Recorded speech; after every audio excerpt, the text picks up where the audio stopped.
तो गाइज एक ऐसा टीचर जिसका बच्चे क्या उनके मम्मी पापा भी फैन है, ऐसे टीचर से आज मिलवाने वाला हूँ। ये सस्पेंस थोड़ी देर में खुलने वाला है, तो बने रहें।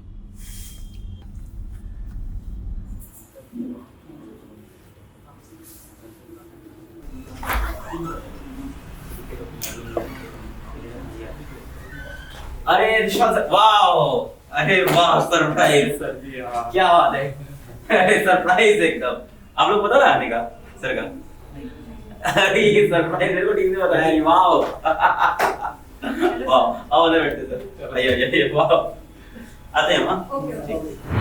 हेलो गाइस, आज हमारे साथ हैं फिजिक्स वाला अलख पांडे सर। और अगर मैं कहूं तो हर एक बच्चा आज के टाइम पर और बच्चों के माता पिता भी आज अलख पांडे सर के बारे में जानते हैं, क्योंकि इन्होंने वो कर दिखाया, शायद ही कुछ लोग ऐसा कर पाते हैं। इन्होंने शिक्षा जगत में एक ऐसी क्रांति ला दी है कि जिससे ना बहुत सारे टीचर्स मोटिवेट होते हैं कि हमें भी कुछ करना है इस लाइफ में और कुछ ऐसा करना। मतलब देखो यार, क्या होता है कि कोई ना कोई तो मोटिवेटर बनता ही है कि एक टाइम पर कि यार किसी को देखकर फील होता है यार हमें भी कुछ इनके बराबर करना है, और इससे ही कुछ ना कुछ बेहतर निकल कर आता है स्टूडेंट्स के लिए।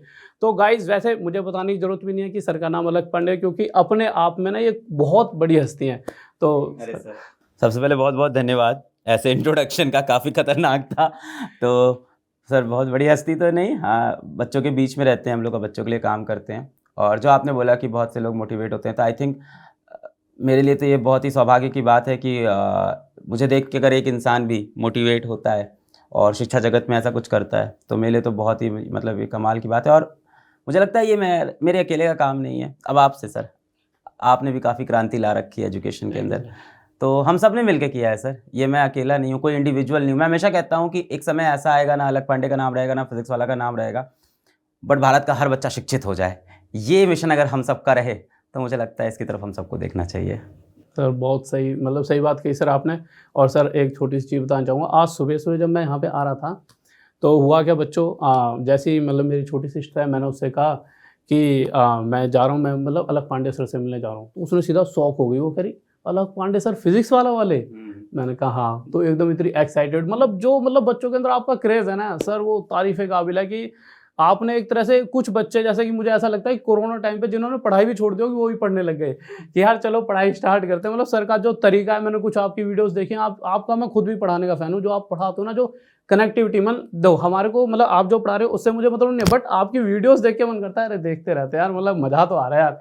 तो जो आपने बच्चों के अंदर एक ऊर्जा मतलब उत्पन्न करी है ना कि यार, कि क्या होता था पहले बच्चा डरता था पढ़ने से, अब वो टीचरों से इतना मोहब्बत करने लग गया कि उनके पास आता है यार, कि उस क्लास में टीचर के प्यार से वो उस क्लास को पूरी देख लेता है और बहुत कुछ सीखता भी है। तो ये जो चीज़ें सर आई थिंक ये न्यू एज टीचर्स का एक जो माहौल बना, और मैं अकेला नहीं हूँ, मैं फिर से बोलूँगा। अगर मैं फिज़िक्स वाला की बात करूँ, आपकी छोटी सिस्टर की बात करूँ, तो आप देखो फिज़िक्स वाला नाम ऊपर ज़्यादा होता है, और जो कि अच्छी बात है। तो it's not me alone, PW के सारे टीचर्स ऑसम है, हमेशा मैं कहता हूँ। आई थिंक भारत के सारे टीचर्स ऑसम है, हमारे देश के सभी टीचर ऑसम है, हमेशा से इनको इज्जत मिली है, और आज वापस टीचरों को इज्जत मिलना पहले से ज़्यादा बढ़ गई है। टीचर्स को जानते हैं लोग, आपने बोला घर घर में लोग नाम जानने लगे हैं। तो पीडब्ल्यू के सारे टीचर्स ऐसे हैं सर, जो बहुत इंगेजिंग होते हैं और ये समझते हैं। और हमारा तो लक्ष्य यही है ना कि कमज़ोर बच्चे को अगर आप पढ़ा के सही जगह तक पहुंचा पाओ। डेफिनेटली आपके वीडियोस भी मैं देखता हूँ, सेम थीम है। आप भी उन्हीं बच्चों के लिए वर्क कर रहे हो जिस बच्चों के लिए हम लोग काम करते हैं, उसी वर्ग के बच्चे के लिए आप काम कर रहे हो। आपका कंटेंट भी फ्रीली अवेलेबल है यूट्यूब के ऊपर, पूरा कंटेंट आपने भी डाल रखा है और बहुत इंगेजिंग है सर। आपका कंटेंट भी उतना ही मन करता है आपकी वीडियोस को भी देखने का। तो आई थिंक हम जितने भी टीचर्स हैं इस समय भारत में, और जो कोशिश कर रहे हैं कि शिक्षा के स्तर को बेहतर बनाएं, बच्चों से कनेक्ट हों, बच्चों की बात भी सुने, उनकी प्रॉब्लम भी समझें, ये नहीं कि सिर्फ अपने मन की रख देंगे। हाँ, आपको समझना पड़ेगा कि उसकी दिक्कत क्या है। ये न्यू एज का बच्चा है, इसकी प्रॉब्लम चेंज हो गई है पहले से, और उससे कनेक्ट भी होना है, और उसको शिक्षा भी प्रदान करनी है, और हो सके तो उस शिक्षा को थोड़ा सा सस्ता भी करना है। तो इस चीज़ से जो भी टीचर अलाइन है, आई थिंक वो सभी ऑसम है। सर एक बहुत बेहतरीन बात आपके बारे में लगती है, मतलब उससे मैं खुद मतलब मोटिवेट भी होता हूँ और थोड़ा सा मतलब अंदर से फील होता है कि यार कि मतलब जैसे तो अच्छे लोग सभी होते हैं, बट एक होता है अच्छे से भी थोड़ा अच्छा, है ना। जैसे मैं अक्सर आपको देखता हूँ तो देखिए इंसान ग्रो कर रहा है, तो आपका जैसे मैंने देखा आप बहुत बार ऑटो से सफ़र कर रहे हो सर, और ट्रेन में ही मैंने बहुत काफ़ी बार देखा है। जबकि किसी के पास अगर मतलब वो इस स्तर पे पहुंच जाता है तो वो सोचता है यार अब तो यार की सीधा मतलब अपना पर्सनल प्लेन ही खरीद दो, है ना। बट आपने वो सारी चीज़ें छोड़कर हर चीज़ आपने बच्चों के ऊपर लगा दी। तो ये जो चीज़ लगती है ना मुझे कि आप हर तरह से सिर्फ बच्चों के लिए ही सोच रहे हो, और उन्हीं के स्तर पर बन के कि मतलब कि यार कि क्योंकि देखिए बच्चा भी हमसे मोटिवेट कर रहा है जब हम उसके जैसे लगेंगे, तो जो चीज़ ये आप कर पाते हो सर, मतलब शायद ही आज के टाइम पर कुछ ही लोगों में है यार ये। सर ये ऑटो वाला जो चल रहा है ना, अब ऑटो वाले का सीन ये है, मैंने कई बार बताया, मैं अपनी टीम के अंदर भी ये चीज़ बोली है और जहाँ भी लोग बैठे हैं वो भी जानते हैं। तो ऐसा नहीं कि पर्पसफुली ऑटो लेते हैं सर। दिक्कत क्या है, हमारी PW ना बहुत तेज एक्सपैंड हुई है, सब बच्चों को भी पता है कि बहुत तेज ऑर्गेनाइजेशन बढ़ा है सडनली, और बच्चों के प्यार से बढ़ा है, उन्हीं की वजह से बढ़ा है। वो डिमांड करते गए कि आप ये भी करो, आप ये भी करो, हम वो करते गए। तो जब इतनी तेज कोई ऑर्गेनाइजेशन बढ़ता है ना, तो स्ट्रक्चर थोड़ा सा लीन होता है, थोड़ा उसमें खामियां रह जाती हैं। तो होता क्या है, फॉर एग्जांपल कोटा की ये बात है, तो कोटा जंक्शन पे हम लोग के लिए एक इनोवा बुक थी पहले से, सच्चाई है। तो ऐसा नहीं कि पैसे एकदम नहीं है, इनोवा पहले से बुक थी, इनोवा से जाना था सेंटर तक। जब हम लोग वहाँ पहुँचे तो कोई इनोवा अवेलेबल नहीं थी। जिन लोग को कॉल किया, कोई किसी पे डाल रहा था, कोई किसी पे। तो फिर हमारे जो को फाउंडर प्रतीक भाई, उन्होंने बोला सर मैं लेके आ रहा हूँ दूसरी बड़ी गाड़ी, फिर वो ऑटो लेके आ गए। अब सर बात ही आपको सेंटर तक पहुंचना है ना, आप ऑटो से पहुंचो, आप इनोवा से पहुंचो, क्या मतलब है। रही बात प्राइवेट जेट वगैरह की, तो सर प्राइवेट जेट तो बहुत महंगा होता है, और उतना पैसा क्यों खर्चा करना जब आप फ्लाइट में ट्रैवल कर सकते हो। तो अब जैसे ट्रेन में आपने कहा, अब लास्ट मोमेंट पे टिकट नहीं मिली है, तो जाना तो है ना भाई, तो आप चाहे ट्रेन से जाएं, चाहे गाड़ी से जाएं, चाहे फ्लाइट से जाएं। हाँ, पर पैसा बचाने की जो एक टेक्निक है, जिसको हम लोग स्टार्टअप के अंदर एक वर्ड होता है, बच्चों को बताऊंगा, फ्रूगलनेस बोला जाता है। यहाँ एक वर्ड बड़ा प्रॉपर है कि बड़ी फ्रूगल कंपनी है। तो आप जब भी इस तरह से पैसे बचाते हो, फ्रूगल रहते हो ना, और ये चीज़ ना टॉप टू डाउन चलती है, टॉप टू बॉटम। तो यदि मैं ऐसा देखूं कि कंपनी का फाउंडर भी जो है वो भी पैसे बचा रहा है, मिनिमम रिसोर्सेज में काम कर रहा है, तो हर किसी को लगता है यार जब वो कर रहे हैं तो हम कैसे नहीं। अब फॉर एग्जांपल हमारी कंपनी में कोई भी लीडरशिप से है, कोई एसोसिएट लेवल पे है, वो मेरे से कहता है कि नहीं सर मेरे को बिजनेस क्लास में फ्लाइट बुक करनी है, तो अपने पास सीधा आंसर होता है अलग, सर बिजनेस क्लास में जाते हैं क्या, इकोनॉमी में जा भाई, सब इकोनॉमी में। तो इससे पूरी कंपनी का खर्चा भी बचता है। मोर ओवर आप स्टूडेंट्स को भी आप इससे ये समझा रहे होते हो कि पैसे आने के बाद अपनी लाइफस्टाइल नहीं चेंज करनी होती है, पैसे आने के बाद उसको सही जगह पे लगाओ। एंड लाइफ का सबसे बड़ा एम क्या है, आप बताओ, हम सब पैदा क्यों हुए हैं, आप क्या लेके जाओगे मरने के बाद? आप मरने के बाद एक ही चीज़ लेके जाओगे कि कितने लोगों की लाइफ पे आपने इम्पैक्ट किया। उस चीज़ पे आप काम करो, जो कि आप भी कर रहे हो। सर थोड़ा आपके बारे में बताएं, आपने यूट्यूब चैनल कैसे शुरू किया? मेरी बातें काफ़ी हो गई। पहले सर हम ऑफलाइन पढ़ाई करते थे। वैसे मैं बताऊं ये बहुत इंटरेस्टिंग है, जब मैं पढ़ाने क्यों लगा। जैसे मैंने एग्ज़ाम दिए, मतलब मेरा एग्ज़ाम हो गया था, जैसे क्वालिफाई हुआ एग्ज़ाम, तो उसमें ना एक हाइट वाला क्राइटेरिया होता है, तो हाइट वाले में मैं थोड़ा सा निकल गया था, बट फिर भी और भी एग्ज़ाम थे, बट घर की जैसी कंडीशन थी। तो हमारे उधर ना एक टीचर होते थे, वो ना प्रिंसिपल थे स्कूल के। तो उन्होंने क्या कर रखा था, आसपास के बहुत सारे बच्चे उन्होंने पढ़ाए, और पढ़ाकर दिल्ली पुलिस में, उस समय कॉमनवेल्थ का टाइम था, तो उन्होंने उसमें लगाए थे। उसके बाद भी वो लगाते रहे। तो हुआ क्या कि जैसे 2014 करीब आता है, तो चीज़ों में बदलाव आ चुका था, नए नए तरीके की मैथ्स की ट्रिक्स आ चुकी थी। हाँ, यूट्यूब पे काफ़ी स्टार्ट हुआ था तब। अब वो बहुत सारी चीज़ें बदल चुकी थी। तो अब होता क्या है कि ना, अब वो खुद भी इतने बड़े लेवल पर हो गए थे कि उनको चीज़ों में बदलना मुश्किल था, क्योंकि वो पुराने ज़माने की मैथ पढ़ाते थे। अब उन्होंने चाहा कि यार कि मुझे भी ये नई तरीके की मैथ सीखनी है। तो वो किसी कोचिंग में तो जा नहीं सकते थे, क्योंकि बड़ी कोचिंग में जाएंगे तो यार बच्चों के बीच में बैठे होंगे, कुछ बच्चे तो उन्हीं के होंगे, तो फिर वहाँ उनका मतलब कि वो थोड़ी सी होता है ना, रिस्पेक्ट वाली बात आती है। तो उनके किसी स्टूडेंट ने, जो दिल्ली पुलिस में लगा हुआ था, वो मतलब हमारे वहीं का था, तो वो मुझसे ही पूछता रहता था चीज़ें। तो उसने कहा सर अगर मैथ्स में आपको कुछ भी सीखना है ना, तो वहाँ पे राहुल देसवाल, वो मेरा फ्रेंड है, बहुत बेहतरीन मैथ है, और मैथ्स मेरी बचपन से अच्छी रही है। तो वो मुझसे मिले, उन्होंने कहा देखो किसी को बताना नहीं है, पर मैं तुमसे एक कमरे में आके चुपचाप मैथ्स पढ़ूंगा, ठीक है, क्योंकि देखो मैं सबके सामने भी नहीं जा सकता। और वो मेरे पहले स्टूडेंट भी थे, और वो खुद ऐसे टीचर थे जिन्होंने हमारे उधर के सारे बच्चे भी लगा रखे थे। तो उन्हें जब मैंने चीज़ें सिखाई, तो उन्होंने कहा यार आप ना इस चीज़ में बहुत बेहतरीन हो, यार आप मतलब आप तो गजब कर सकते हो। जब मैं आपसे इतना अच्छा मतलब प्रभावित हो गया, फिर मुझे लगा यार यही लाइफ है, मतलब कि अगर हम किसी, इस लाइफ में क्या है कि हम किसी एक इतने लेवल के, इतने बड़े इंसान को भी अगर अपना फ़ैन बना सकते हैं, या फिर हमने उसे कुछ ऐसा दे पाया यार कि कुछ हमें अंदर से प्राउड फील हो रहा है कि यार हमने कुछ करा। फिर मैं इसी लाइन में, मतलब जैसे धीरे धीरे और फिर उनके स्टूडेंट्स को भी उन्होंने जोड़ा कि अगर ऐसा लगता है तो राहुल से पढ़ सकते हो, ठीक है। धीरे धीरे फिर मैंने कोचिंग भी मतलब कहाँ पे चलाई।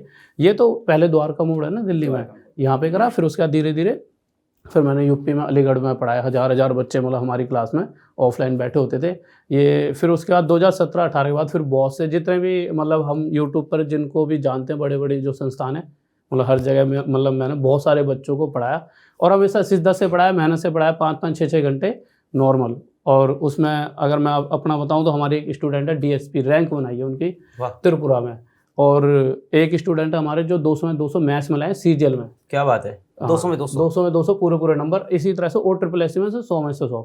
तो हज़ारों बच्चे, मतलब मुझे तो ऐसा भी लगता है कि 50,000 से भी ज़्यादा बच्चे हो सकते हैं जो कहीं ना कहीं मुझसे पढ़कर, बट ये होता है, देखिए सिर्फ ये नहीं होता कि उनको मैंने पढ़ाई इसलिए वो पास हो नहीं गए, नहीं बिल्कुल क्योंकि सर देखिए उन्होंने भी साथ में मेहनत करी। देखिए हमारा एम क्या है और बच्चों का एम क्या है, दोनों का एक है। अगर कोई कैसे पहचान पाएगा हमने मेहनत करी, मतलब टीचर ने मेहनत करी, जब बच्चा सिलेक्शन लेगा। नहीं तो क्या कहेंगे आप, नकली था भाई तेरा टीचर, इस तरह से बात होती है ना कि उसे कुछ नहीं आता। बट अगर बच्चे ने सिलेक्शन ले लिया, यानी कि हम दोनों का एम वही है सिलेक्शन। अगर सिलेक्शन नहीं हुआ तो ना उसकी रिस्पेक्ट है कि भाई तूने तो समय बर्बाद कर दिया, अपने माँ बाप का पैसा खराब कर दिया, और ना ही हमारी। तो इन द एंड चाहे बच्चा मेहनत कर रहा है चाहे हम, एम हमारा क्या है कि भाई सिलेक्शन होना चाहिए। और यही इसी कारण से शायद ये वो रहता है कि भाई जब भी एग्ज़ाम आते हैं तो मैं 6-6 घंटे लगातार रात में मैंने बहुत क्लासेस दिया, 9 बजे से लेकर रात के 2-2 बजे तक। बाप रे। तो बहुत सारी बच्चों के साथ शायद ये मेहनत भी है कि इसी वजह से इतना बच्चा इतनी मोहब्बत दिखा रहा है, क्योंकि मतलब कि होता क्या है कि देखिए सर, मेहनत होगी ना कहीं भगवान भी देख रहा होता है, और कहीं ना कहीं यार मतलब मेन चीज़ यही है कि जो बच्चा सिलेक्शन ले लेता है ना उसकी पूरी लाइफ भी बदल जाती है, और उसमें हल्का सा योगदान हमारा भी है। सर सिलेक्शन तो सबसे मेन क्राइटेरिया होना चाहिए, और सही बात है जिस चीज़ के लिए बच्चा आया है उस चीज़ के लिए मोटिवेट करना चाहिए। पर जो सबसे बड़ी दिक्कत होती है कि कोई भी एग्ज़ाम ले लो, 90% बच्चा सक्सेसफुल नहीं होगा, चाहे दुनिया का कोई भी एग्ज़ाम, आप कितनी भी मेहनत कर लो 90% बच्चा सक्सेसफुल नहीं होगा। ये उनको भी आज की डेट में पता है ये बात। तो जिन बच्चों को ये बात पता है उनको मैं कहना चाहूँगा, देशपाल सर की स्टोरी जहाँ से शुरू हुई थी उसको ध्यान से सुनना, कि हाइट कम रह गई या हाइट का कुछ क्राइटेरिया नहीं मैच हुआ। आई एम सॉरी, हाइट मेरी भी कम है यार, सर से भी कम है, तो हम लोग एक जैसे। हाँ, हाइट कम है, मेहनत ज़्यादा है, टेंशन नहीं। तो अगर उस क्राइटेरिया से रिजेक्ट हुए तो अल्टीमेटली आप सेलेक्ट नहीं हुए उस एग्ज़ाम के लिए जिसके लिए आप पढ़ रहे थे, और आज हज़ारों लाखों बच्चा आपकी वजह से सेलेक्ट हो रहा है। तो एक रिजेक्शन इज नॉट कि वहां से जिंदगी खत्म हो गई। देशपाल सर आपके पास जीता जाता एग्जाम्पल होगा इस चीज़ का, आपका गुरु, आपका टीचर, जो भी आप एसएससी रेलवे सारे एग्जाम से आप पढ़ा। वैसे हमने एक ऐसी संस्था थी जहाँ पे सारे आईएएस के बच्चे थे, तो वहाँ पे सी सेट के लिए सी सेट भी पढ़ाते थे उसी समय, जैसे डीएसपी रैंक वगैरह। तो आपकी स्टोरी कितनी बड़ी लर्निंग है उन बच्चों के लिए जो हो सकता हो पेपर देके हताश हो कि यार अंत यहाँ नहीं है ना, अंत तो यहाँ भी नहीं, अभी देखो यहाँ से कहाँ सर जाने वाले हैं। तो ऑफकोर्स सिलेक्शन के लिए सबके लिए मेहनत करेंगे, पर एक rejection is can not stop you. तो सर ये 2014 से 2020 की कहानी हुई। तो यार लगेगा 7-8 साल जीवन फिर बदल जाएगा अगर सेलेक्ट नहीं भी हुए। बस मेहनत करना नहीं छोड़ना चाहिए मुझे लगता है। और सर हमारी वाली फील्ड में ना, मतलब जो इस लेवल पे बच्चा आ जाता है, हमारी वाली फील्ड में दिक्कत क्या होती है बच्चों के साथ भी थोड़ी सी, वो मैं पेरेंट्स को भी कहना चाहूँगा कि होता क्या है कि जैसे 12वीं तक बच्चे पर पैसा लगा रहे हैं पेरेंट्स, क्योंकि वो निगरानी में रखते हैं ना अपने बच्चे को कि यार हम अपने बच्चों को कुछ बनाएंगे। कॉलेज के लिए जैसे बीटेक वगैरह कर रहा है 8-1 लाख रुपए खर्च कर देंगे। अब जैसे ही बच्चा कॉलेज ख़त्म करके आया तो ना वो सीधा हाथ हटा लेते हैं। अब अगर वो थोड़ा बहुत पढ़ाई पे पैसा खर्च करने के लिए मांगता भी है तो सीधा मतलब बिल्कुल उसे अलग थलग कर देंगे। उसकी मेंटल जो हालत होती है उसे कोई नहीं समझ रहा होता। वो एक कमरे में बैठ के, जो हमारी वाली फील्ड का बच्चा अकेला पढ़ रहा होता है, शादी वादी में जाना सब छोड़ चुका होता है, वो अपने दोस्तों तक से मिलना, क्योंकि वो उस उम्र पर हो चुका होता है जब उसको बेइज्जती फील होती है। छोटे बच्चे को तो मैं जा तू, तो वो एक थोड़ा सा लगता है कि नहीं है ना, बट उस समय वो रोएगा तो भी उसको यार मतलब कोई समझता नहीं है, रो रहा है, बूढ़ा हो गया तू रो रहा है, तो ना वो एकदम अलग थलग कर देते हैं। जबकि अगर मैंने देखा बहुत से बच्चे, पेरेंट्स से ये कहूँगा ऐसा नहीं है, अगर आप उन्हें थोड़ा और सपोर्ट कर दोगे तो वो जल्दी सिलेक्शन ले लेंगे, क्योंकि मोहब्बत तो कुछ भी करा सकती है। आपने देखा अक्सर मोहब्बत में नशे काट लेते हैं ना लोग, तो भैया मोहब्बत तो एग्ज़ाम भी क्लियर करा सकते हैं, परंतु बच्चे से यार अगर थोड़ा सा, मैं ये कहूँगा पेरेंट्स से, थोड़ा उसे बच्चों को टाइम दिया करो। कोई दिक्कत नहीं है बेटे, तू पढ़, आप उसे समय दोगे वो आपका जीवन भी बदलेगा और वो अपनी जीवन को भी बदल लेगा। क्योंकि ऐसा आप भी फील करा दोगे ना कि बस यहीं तक थे, तो बहुत दिक्कत होती है। और बच्चों के साथ जो हमारी वाली फील्ड के बहुत ज़्यादा, बिल्कुल रिलेट कर पा रहा हूँ। जब हम लोग क्लास 10th में होते, 11th में होते, तो क्या सपना होता है कि बड़े होके बड़ा आदमी देखिए 10th क्लास में क्या सपना, बड़े होके बड़ा आदमी बनेंगे, अच्छे पैसे कमाएंगे, ऑफकोर्स दुनिया की मदद करेंगे, एक अच्छा हस्बैंड, अच्छी वाइफ होगी, बच्चे होंगे। पर जब आप रियलिटी हिट करती है ना आपको 23-24 में, कि है ना कुछ सीखा कॉलेज में, ना कोई जॉब मिली है, शादी तो दूर की बात हो गई भाई तेरी, और सबसे बड़ी चीज़ आज तक जो लोग साथ थे वो अब हाथ हटाना शुरू कर देते हैं। जो आपने बताया पेरेंट्स, वो कहते हैं यार हो गया यार, कितना मैं तुम पे पैसा डालता रहूँ, कुछ वापस आएगा कि नहीं। तो यस, पेरेंट्स से मेरी भी ये रिक्वेस्ट है कि उनको थोड़ा और पुश करें, आप थोड़ी और उनकी हेल्प करें। बहुत कॉम्पिटिटिव वर्ल्ड है और बच्चे को आपके सपोर्ट की, एस्पिरेंट को आपको, वो तो बच्चा भी नहीं है सब थोड़ी बात, और उसको सही बात है, उसको बेइज्जती भी फील होनी शुरू हो जाती है कि बाकी दोस्तों की नौकरी लग गई, मेरी नौकरी कब लगेगी। पर यार परेशान नहीं हो, जिस तरह के एग्जाम्स की आप तैयारी कर रहे हो, जिस दिन आपकी नौकरी लगती है ना, पूरे मोहल्ले में फिर उसका डंका बजने लगता है। फिर बाकियों की नौकरियों पर ध्यान लोगों का कम हो जाता है। फिर चर्चा होती है कि अगर किसी घर में कोई बच्चा रोटी भी खा रहा है ना, एक टूका उठाता है, फलाने की जॉब लग गई, तू रह गया, उसकी छूट जाती है, पर फिर भी पेरेंट्स फिर आप पेनफुल बन जाते हो दूसरे के लिए। कहीं पे रिश्ता भी हो रहा होता है तो पहले आपका नाम आता है, भाई फलाने का लड़का है, ऐसे ऐसे लग गया। तो ये चीज़ें तो रिस्पेक्ट भी मिलती है ना। तो अगर आपको दर्द भी मिल रहा है ना कि यार चलो ठीक है, पेरेंट्स ने करा तो है यार, कहीं ना कहीं डायरेक्ट में बहुत कुछ करा है, अगर आपसे वो हट भी रहे हैं तो ऐसा नहीं है वो आपसे दूर हो रहे हैं, शायद यही आपकी परीक्षा का समय, आप प्रॉपर अपना समय दो पढ़ाई को और सक्सेस हो जाओगे तो और ज़्यादा मज़ा आएगा लाइफ को जीने में। मुझे लगता है ये जो आप जिन एग्ज़ाम्स को आप पढ़ाते हैं, इसमें भगवान करे जो बच्चा पढ़े वो सक्सेसफुल हो आपसे, पर मुझे लगता है इस एग्ज़ाम की लर्निंग भी बहुत इंपॉर्टेंट है। इसके अंदर जिस तरह की आप लोग के मैथ्स के वीडियोज़ हैं, मैथ्स, एप्टीट्यूड, इंग्लिश इंप्रूव होता है, उसका कंप्यूटर साइंस, जनरल नॉलेज, इतनी चीज़ें इंप्रूव होती है कि इवन इफ आफ्टर 2 ईयर्स, और कई बार ऐसा होता है 2-3 साल बाद कुछ नंबर से रह गया, तो you can made it in life. इतनी नॉलेज आपको जो मिल जाती है ना, तो वो कहीं मैं हमेशा बोलता हूँ पढ़ाई कभी खराब नहीं जाती। और इस केस में ना बच्चा सर थोड़ा धैर्यवान भी हो जाता है, धैर्यवान भी हो जाता है, क्योंकि उसको एक ना पेशेंस आया था कि वो पढ़ता रहता है, फेल भी होता है तब भी वो लगा रहता है, तो उसको आदत पड़ जाती है कि मुझे मेहनत करनी है। और जब अगर जो मेहनती इंसान बन गया उसे कौन रोक रहा है सक्सेस होने से? नहीं। क्या बात है। सबसे मेन चीज़ तो ये है कि आप मेहनती हो, फिर तो आपको कोई रोक ही नहीं सकता। तो ये चीज़ बहुत सारी चीज़ें सिखाती है बच्चे को। तो सर मैं एक ना बहुत ज़रूरी चीज़ यार आपसे पूछना चाहूँगा, आप देख रहे होंगे बहुत सारे एजुकेटर्स हैं, हर कोई बच्चों के लिए कुछ ना कुछ करना चाहता है और चाहता है कि बच्चों को ज़्यादा से ज़्यादा दे पाए और बच्चों के लिए अच्छा से अच्छा कर पाए। तो आप क्या कहना चाहोगे कि कैसे और ज़्यादा से ज़्यादा, जिस तरह से आपने इतने बड़े लेवल पर बच्चों की मदद करी है, कि हम इस तरह से कैसे कर सकते हैं? कुछ यार पॉइंट्स आपके उनसे। सर मुझे लगता है कि बड़े लेवल क्या, हाँ डेफिनेटली और ज़्यादा बच्चों तक हम लोग पहुँच पाए।